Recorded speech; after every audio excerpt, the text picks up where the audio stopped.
Hey guys, what's up? My name is Dom and welcome back to another Grand Theft Auto 5 video here on this channel.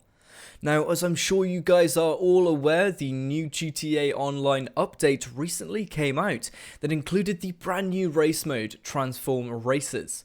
Just to go into some detail about the new race mode, it includes 15 new races, which have the feature of the vehicle changing multiple times midway through the race. So you go from being in a plane to a jet ski, then from a jet ski to a car. I'm sure you guys get the picture. This highly anticipated update is something that I've been personally looking forward to, with it bringing a whole new twist on the race modes that are already in the game. Now, with this update being all about the new race mode, I thought I'd give you guys some tips and tricks on how to win any race in GTA Online. So without any further hesitation, I'll get right into the first helpful and easy trick to help you guys in the new race mode.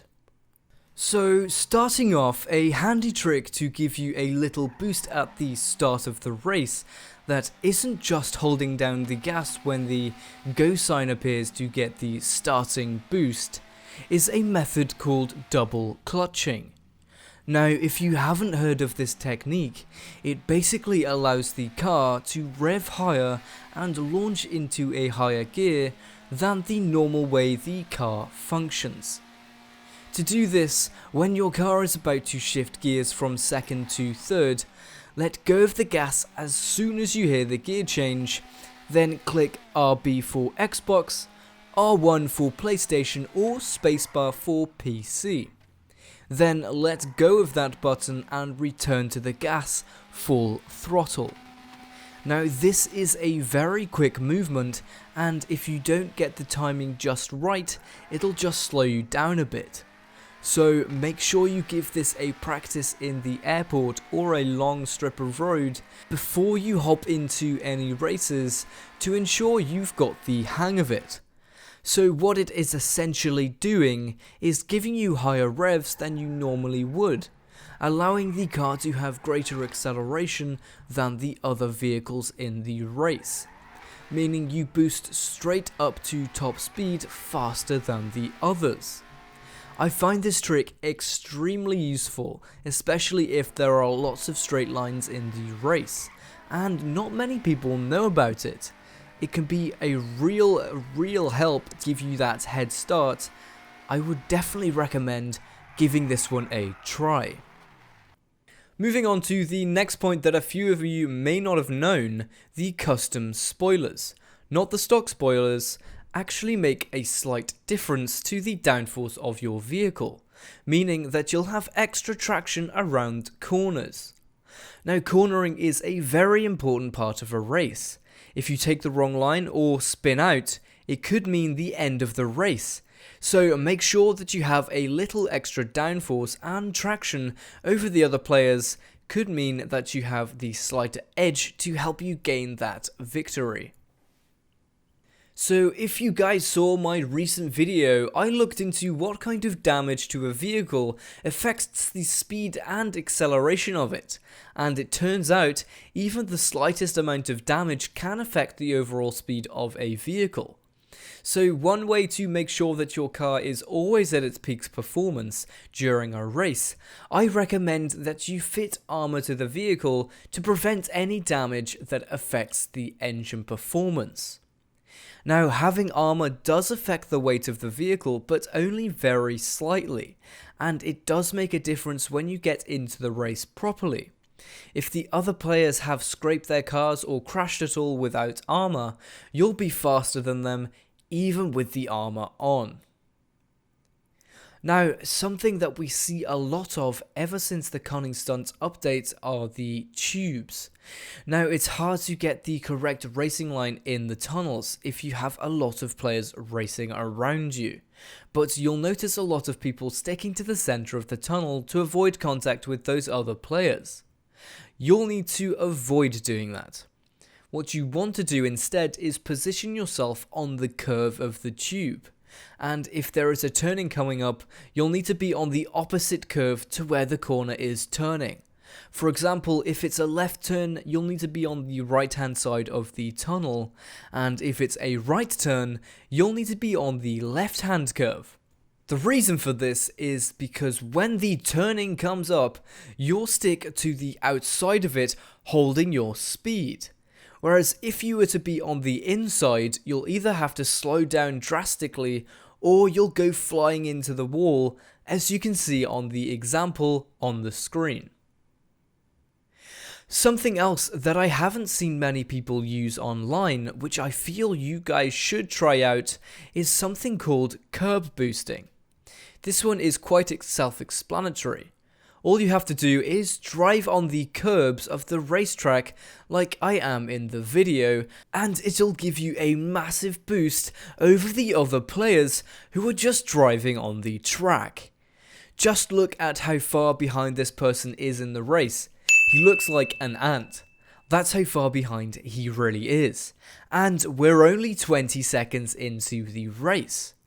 Why it has this effect, I have no idea, but it does work, as you can clearly see in the footage.